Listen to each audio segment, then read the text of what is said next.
자, 오늘은 전자책 따위가 정말 월 1억 수익을 만들어주는 이유를 설명드릴 겁니다. 저는 개인이 할 수 있는 온라인 비즈니스 형태는 거의 다 해봐서 아직 감 못 잡는 분들한테 오늘 영상이 충분히 설명력이 있을 것 같아요.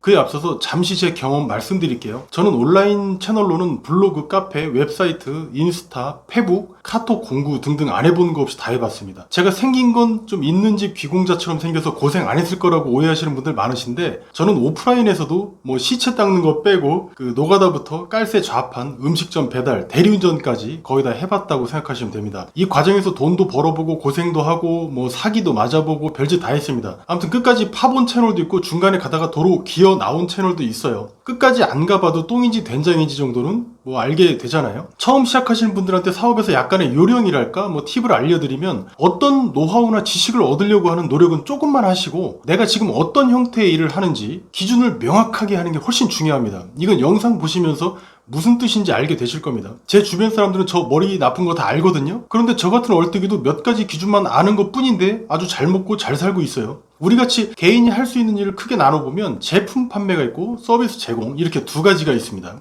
판매는 차익 거래예요. 즉 더 싼 곳에서 물건을 받아다 더 비싸게 팔 수 있는 곳에 가져가서 파는 걸 말해요. 뭐 정보 격차니 뭐니 뭐 어려운 말 쓸 필요도 없이 여기서 답이 나왔죠. 더 싸게 제품을 받아올 수 있는 사람이 왕이라는 소리입니다. 여기서 어떻게 더 이상 싸게 팔지? 라는 생각이 드는 순간에도 더 싸게 파는 미운 놈이 있죠. 이거는 실제로 손해보면서 더 싸게 파는 경우도 있고, 규모의 경제, 즉 대량으로 물건을 사입해서 판매하는 사람이나 업체라고 보면 됩니다. 이 사람들은 가지고 있는 전략이 있어요. 전략은 시제가 과거인가요? 현재인가요?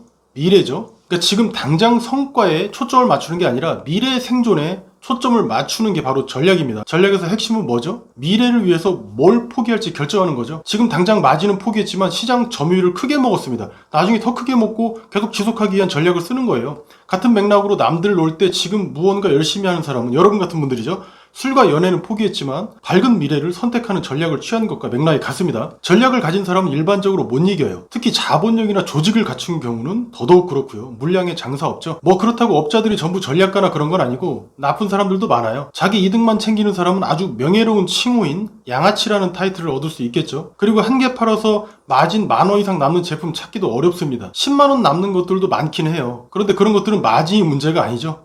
그냥 안 팔리는 것들이야. 핵심은 팔리면서 마진도 좋은 제품을 찾는 건데, 나이키 신발같이 메이커 있는 애들은 마진이 박하고 구하기도 어렵죠. 그나마도 추천드리는 게 전자제품 쪽이 마진이 있고 좀 팔리긴 합니다. 뭐 가장 좋은 건 시즌마다 잘 팔리는 제품 뭐 그냥 따봉인데 좋은 가격에 가지고 왔을 때나 그런 거고, 이렇게 제품 판매는 개인이 꾸준히 지속적으로 사업 아이템으로 삼기에는 한계점이 명확합니다. 사업하는데 간신히 입에 풀칠만 해도 만족한다면 제품 판매 추천드릴게요. 이건 악담하는 게 아니라 누구나 한 번쯤 거치는 사업 형태이고 단계라는 걸 말씀드리고 싶은 거예요. 대개 제품 판매하다가 다음 테크트리는 뭘까요? 거상이 되거나 아니면 관두고 판매 잘하는 방법을 직접 강의하는 것 같은 거죠.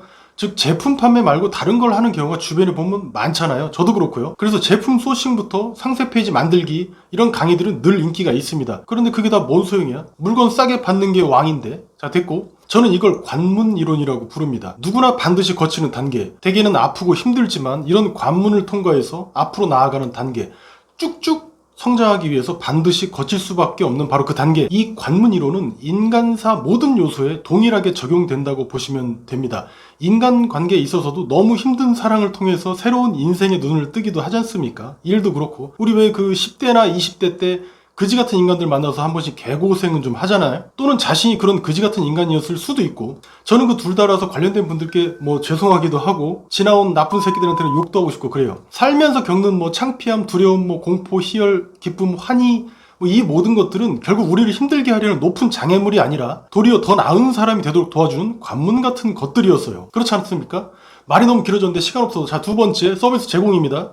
이 서비스 제공은 대표적으로 뭐 네일샵, 뭐 골프 레슨, 부동산 중개, 세무나 뭐 노무 서비스, 판매 잘하는 방법 강의나 컨설팅 뭐 이런 등등의 형태가 있잖아요. 이런 것들은 제품 판매가 아니다 보니까 정가, 즉 정해진 가격이 딱히 없는 경우가 많아요. 제공자의 전문성에 비례해서 가격도 높아지는 것들이 대부분입니다. 즉 정가가 없다 보니까 내가 엄청난 소득의 기회도 갖는다 이 말이에요. 축구 교실 갔는데 조기 축구 회원이 가르치는 곳하고 지성팍이 가르치는 곳은 당연히 수업료가 다르겠죠. 그런데 지성팍한테 배운다고 뭐 곧바로 세계적인 선수가 되는 것도 아니고, 그리고 이제 조기 축구 선생님한테 배운다고 축구 인생 망하는 것도 아닌데, 그런데도 우린 그걸 인정하고 비용을 기꺼이 지불하고 있죠. 성공은 90% 이상 운이에요. 이게 정말 특급 비밀이죠. 성공은 운입니다. 서비스, 제가 앞서 말씀드린 관문 이론에 따르면 결국 앞서의 어떤 형태의 온라인 사업들도 결국에는 이 서비스 제공을 하기 위한 관문들이었던 거라고 생각하시면 됩니다. 물론 제품 개발과 판매만 잘하면 10조 원도 버는 세상인데,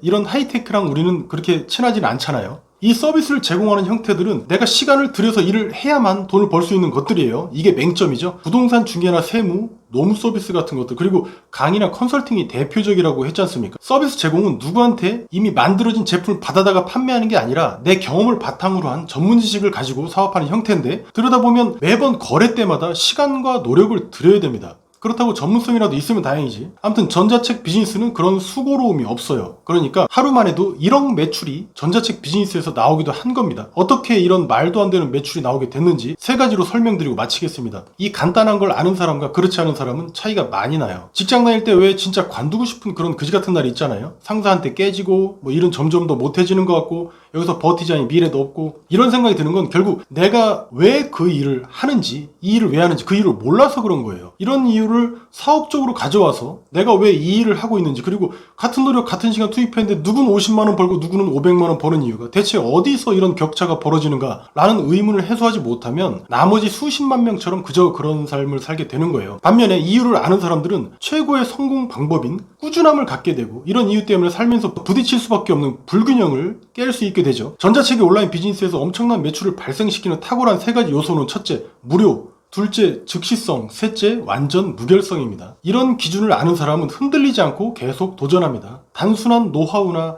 어떤 꿀팁 지식만 찾는 사람한테는 절대 안 보이는 것들이 바로 이런 지식들이고, 알아도 하찮게 생각합니다. 그러니까 자기가 하는 일이 조금만 힘들어도 가망성이 없다고 생각하고 포기하게 되는 겁니다. 그럼 간략하게 이 세 가지 요소 설명드리고 마칠게요.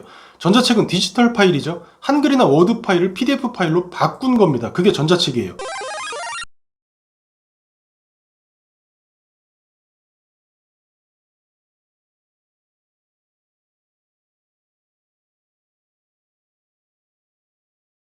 그냥 글을 타이핑해 놓은 파일에 불과한 겁니다. 그런데 이 문서 쪼가리가 하루에 1억 매출도 만들어줬어요. 이건 누구나 가능한데 어떤 메커니즘이 들어있는지 잘 보세요. 예를 들어서 3달 만에 500만원 벌게 해준 자기개발 유튜버가 되는 방법이라는 전자책을 하루 만에 썼고 가격은 10만원이라고 해봅시다. 여기서 하루 만에 쓸 수 있나 전자책을? 이런 생각을 하시는 분이 계실 거예요. 자기가 해본 일이고 쓰는 구조만 알면 하루 만에 쓰고도 남습니다. 처음 해본 분이라면 약간의 방법을 배우고 한 5일 정도 걸리겠죠. 만약 안 써진다면 그건 자기가 해보긴 해본 일인데 문제를 확실하게 해결한 적이 없기 때문에, 즉 뾰족한 수가 없기 때문에 안 써지는 거예요. 글쓰기나 일도 마찬가지죠. 귀신처럼 잘하는 단계가 아직 안 됐다면 여러분은 관문 단계에 머물러 있는 거예요. 그거 통과하면 언제 그랬냐는 듯이 인생이 편해져 있을 겁니다. 그러니까 지금 불편하다면 뭐다? 내가 잘못되고 있는 게 아니라 관문을 통과하고 있기 때문이다 라고 이해하시면 되는 거죠. 말 나온 김에 전자책 주제는 어떻게 찾는다고요? 이건 제 직전 영상 보시면 정답을 공개해놨으니까 안 보신 분은 보세요. 옆길로 새서 죄송합니다. 자, 다시 잘 들으세요. 10만원짜리 전자책을 만들었고 이걸 구매하겠다는 사람이 나타났어요. 그럼 전자책 판매자는 어떻게 제공하고 돈을 벌죠? 크몽에서는 미리 써둔 전자책을 등록만 해두면 결제하신 분에게 크몽이 자동으로 쏴줍니다. 그러니까 크몽 판매자는 전자책만 등록해 놓으면 더 할 일이 없다는 거예요. 팔리는 대로 수수료 떼고 돈만 받으시면 되겠죠. 제가 앞서 말씀드린 세 가지 내용 기억하시죠? 무료, 즉시성, 완전 무결성. 전자책을 만드는데 어떤 제조 비용이나 유형의 어떤 재료가 들어갔습니까? 안 들어갔죠? 무료죠. 그리고 주문이 들어왔는데 내가 전자책을 출력해서 우체국에 가서 택배로 보내줬습니까? 그냥 이메일로 보내주면 되죠. 이거 2초면 됩니다. 마지막, 완전 무결성. 이 PDF 파일 원본을 복사해서 사본을 만들어서 전달해주죠. 과거 같으면 음악 테이프 수십 번 이상 들으면 늘어져서 막 귀신 소리 나잖아요. 그런데 이 문서 파일은 복사해도 원본과 품질이 같아서 누가 원본인지조차 알 길이 없어요. 완전 무결성입니다. 내가 파는 전자책 사줬다고 고마워가지고 하나 있는 원본을 복사도 안 하고 결제자에게 보내준 다음에 다시 전자책을 처음부터 쓰는 분 계십니까? 온라인 비즈니스에서 개인이 기업과도 같은 매출을 발생시키는 이유가 바로 이 세 가지 요소 때문이었던 거예요. 다만 크몽에서는 경쟁이 치열하기 때문에 제대로 된 값을 받고 판매하는 것은 거의 불가능합니다. 특히 초보분들. 이런 점 때문에 자기 전자책을 블로그에서 판매하시는 분도 계십니다. 방법은 마찬가지예요. 주문이 들어오면 그때부터 전자책을 쓰기 시작해서 5일 후에 전달하는 게 아니라 미리 만들어 놓은 전자책 원본을 복사해서 상대방 이메일로 전송만 해주면 됩니다. 전송할 때 미리 안내 문구를 써놓고 이것도 매번 복붙 하면 되겠죠. 얼마나 쉽습니까? 여기서 정말 중요한 게 빠졌죠. 뭘까요? 돈 받아야지. 크몽도 그렇지만 블로그도 판매할 때는 사업자 등록증 내시는 게 여러모로 좋습니다. 그리고 자기 계좌나 카드로 결제 받으시면 되겠죠. 카드 결제는 스마트 스토어 판매자로 등록만 하시면 끝입니다. 이제 내가 현재 운영하고 있는 또는 하려고 준비 중인 사업이 어떤 수준인지 어느 정도의 발전성이 있는지 판단하려면 어떻게 하면 될까요? 앞서 세 가지 기준에 대입해 보면 되겠죠. 무료가 맞는지, 아니면 매번 판매할 때마다 제조 비용 같이 고정 비용이 드는 건 아닌지, 또는 즉시 보낼 수 있는지, 아니면 거래 때마다 매번 내가 출장을 가거나 시간을 들여야 하는지, 이런 요소에서 한계없는 소득을 벌 수 있느냐 혹은 없느냐로 갈립니다. 예를 들어서 여러분이 커피숍을 냈다면 매장에 손님이 들어올 때마다 손님에게 뭐 먹을 건지 물어보고 그걸 만들어서 제공해야 됩니다. 알바 쓰면 된다고? 그런 건 자동화 수익 아니야. 그리고 커피숍으로 하루 1억 벌 수 있어요? 1억 손해 안 보면 다행이죠. 오늘은 전자책 이야기하려다가 관문 이론을 소개해드렸고, 더 나아가서 온라인 비즈니스가 성공할 수밖에 없는 세 가지 요소도 설명드렸습니다. 글천기였습니다. 네, 안녕하세요. 천개복스입니다. 아메리카노 2만 잔 주문하신다고요? 커피숍으로도 1억 원 벌 수 있었네.